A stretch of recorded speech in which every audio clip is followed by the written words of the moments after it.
कराची समेत सिंध भर में अमनो अमान के लिए सदर आसिफ जरदारी की जेर सदारत बड़ी बैठक।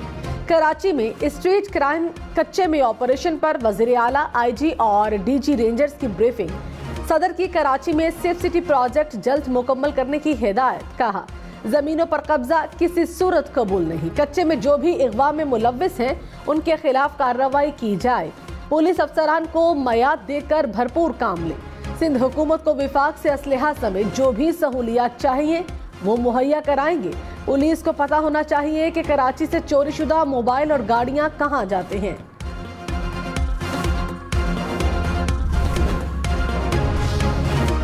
कराची समेत सिंध भर में अमनो अमान पर सिंध एपेक्स कमेटी का हंगामी इजलास कुछ देर बाद होगा।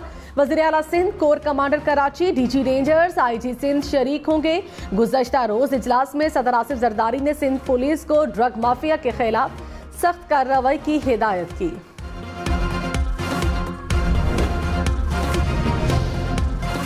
लाहौर में 2 हफ्ते के दौरान पुलिस एहलकारों की टारगेट किलिंग का चौथा वाकया।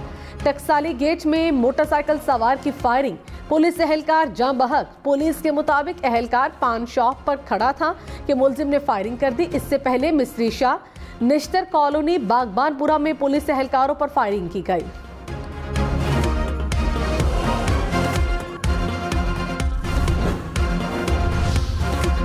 हुकूमती इत्तेहादी पीपल्स पार्टी हुकूमती इन निजकारी पॉलिसी की मुखालिफ। बिलावल भुट्टो का पीआईए और स्टील मिल की निजकारी न करने का मुतालबा। कहा, पीआईए की निजकारी से बेहतर है पब्लिक प्राइवेट पार्टनरशिप अपनाएं। स्टील मिल की जमीन सिंध हुकूमत की थी और है। सिंध हुकूमत के बगैर स्टील मिल का फैसला नहीं करना चाहिए। विफाकी हुकूमत को स्टील मिल नहीं चाहिए तो सिंध हुकूमत खरीदेगी। विफाक 18वीं तरमीम के तहत सूबों को वजारतें और इदारे दे। सिंध और बलोचिस्तान हुकूमतें आइंदा बजट में तनख्वाहें बढ़ाएंगी।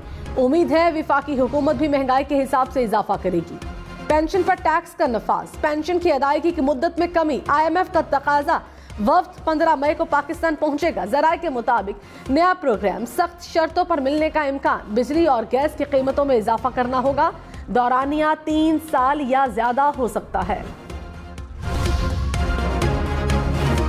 वज़ीर आज़म शहबाज शरीफ ने करप्शन को बड़ा मसला करार दे दिया। कहा, खरबों रुपए करप्शन की नजर हो रहे हैं, डूब रहे हैं, उन्हें वापस लाने की कोशिश कर रहे हैं।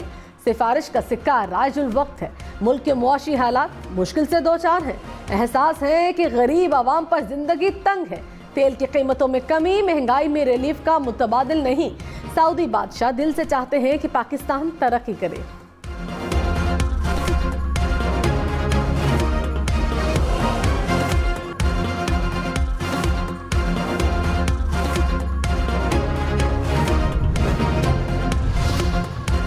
साबिक चेयरमैन PTI ने बातचीत का टास्क दे दिया। वज़ीर आला खैबर पख्तूनख्वा ने कहा, कोई बात होगी तो सबके सामने होगी, किसी से छुपकर कोई मुज़ाकरात नहीं होंगे। न कभी डील की, न किसी डील के तहत आए। साबिक चेयरमैन ने असेंबलियों से इस्तीफों की कोई हिदायत नहीं की। अली अमीन गंडापुर मजीद बोले, मौलाना फजलुर रहमान का मैंडेट चोरी नहीं हुआ बल्कि उनके साथ धोखा हुआ। मौलाना साहब को मैंने हराया है। मौलाना फजलुर रहमान ने कहा था कि PTI हुकूमत मैंने गिराई। अब इन तमाम बातों की वजाहत करें।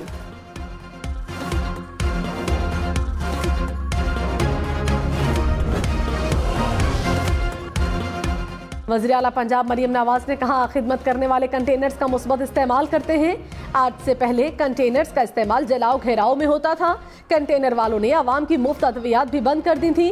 मरियम नवाज ने फील्ड अस्पताल क्लिनिक ऑन व्हील मंसूबे का इफ्तिताह किया। बहावलपुर में मोबाइल हेल्थ यूनिट का मुआयना, खवातीन में घुल मिल गई। बुजुर्ग खातून का एक्सरे, ECG समेत दीगर टेस्ट भी कराए। मौलाना फजलुर रहमान ने कहा, शहबाज शरीफ की हुकूमत ही कब है, उनसे बिलावजह शिकायत की गई। कैप्टन रिटायर्ड सफ्दर की तकरीर पर तबसरा करते हुए मजीद कहा, कैप्टन सफ्दर पता नहीं हमें डांट रहे थे या अपने ससुरालियों को। रहनुमा PTI मेहरबानो कुरैशी ने कहा, अली अमीन गंडापुर को मौलाना फजलुर रहमान से मुतालिक सख्त जुबान इस्तेमाल नहीं करनी चाहिए। जुबान में इतनी कड़वाहट नहीं होनी चाहिए। प्रोग्राम फैसला आपका में मजीद कहा, मौलाना ने बहुत अच्छा बयान दिया। KP हुकूमत JUI के तहफ़्फ़ुज़ात पर कमीशन बनाएगी। रहनुमा नून लीग हनीफ अब्बासी कहते हैं गंदम दरामद स्कैंडल में पकड़ना है तो साबिक निगरान वजीर आजम अनवारुल हक काकड़ को पकड़े। इल्जाम लगाया कि बम्पर पैदावार की पेशगोई के बावजूद $1 अरब की गंदम मंगवाई गई, 85 अरब रुपए का किकबैक लिया गया।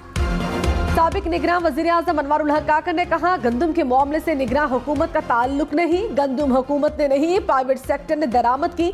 बैनुल-अक़वामी मार्केट में गंदम सस्ती हुई तो प्राइवेट सेक्टर ने गंदम खरीद कर फायदा उठाया। वजीर दिफा ख्वाजा आसिफ कहते हैं शाहिद खाकान और मिफ्ता इस्माइल की बर्रियत एतराफ है कि PTI दौर में नैप को इस्तेमाल किया गया। साबिक चेयरमैन PTI ने मुखालिफिन को हदफ बनाया। उनकी बेगुनाही की दुहाई देने वालों का ज़मीर उस वक्त सोया हुआ था। क्या PTI दौर में किए गए जुल्म का कोई मदावा है? एक तजुर्बे को कामयाब करने के लिए सब कुछ तबाह कर दिया गया। साबिक वजीर खजाना मिफ्ता इस्माइल ने कहा साबिक डिप्टी चेयरमैन नैप ने नवाज शरीफ के खिलाफ बयान देने का कहा। मुझे कहा गया कि रात 2 बजे आपको बैरून मुल्क भेज देंगे। जवाब दिया जो भी कर ले मुल्क छोड़कर नहीं जाऊंगा। PTI रहनुमाओं ने साबिक चेयरमैन को कहा कि केस बनाने से नैप की कारकर्दगी खराब होगी। उन्होंने जवाब दिया मेरी सियासत और बयानिया खराब होगा, उन्हें जेल में रहना चाहिए। खानदान से है। कराची एयरपोर्ट पर कस्टम्स की कार्रवाई, 9.5 किलो से जायद सोना बरामद। सोना जनूबी अफ्रीकी पासपोर्ट पर सफर करने वाली 6 रुकनी फैमिली से मिला। मुकदमा दर्ज।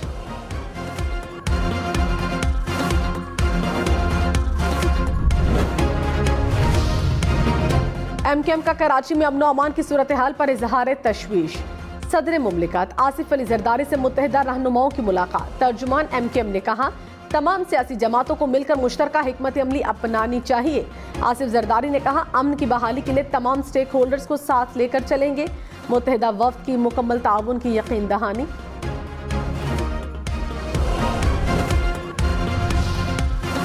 सुन्नी इत्तेहाद काउंसिल को कौमी असम्बली में पार्लिमानी पार्टी तस्लीम कर लिया गया। कौमी असम्बली में पार्लिमानी जमातों की तादाद 14 हो गई। कौमी असम्बली वेबसाइट के मुताबिक सुन्नी इत्तेहाद काउंसिल के अरकान की तादाद 83 है। Opposition leader Umar Ayub chairman PTI barrister Gohar बतौर आज़ाद रुकन ऐवान का हिस्सा। मर्दान GI खान समेत खैबर पख्तूनख्वा के मुख्तलिफ इलाकों में इंसदाद पोलियो मुहिम का दूसरा मरहला आज से शुरू। दूसरा मरहला 6 मई तक जारी रहेगा। 14 लाख से ज्यादा बच्चों को पोलियो से बचाव के कतरे पिलाए जाएंगे। पेशावर, कोहाट, बन्नू, लकी मरवत में 29 अप्रैल से शुरू होने वाली मुहिम 3 मई को खत्म होगी।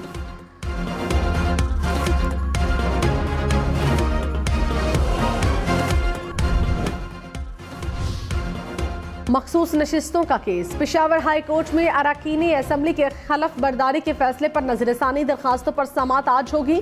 जस्टिस SM अतीक शाह और जस्टिस शकील अहमद समात करेंगे। स्पीकर सूबाई असम्बली ने 28 मार्च के फैसले पर नजरसानी के लिए दरखास्त दायर की।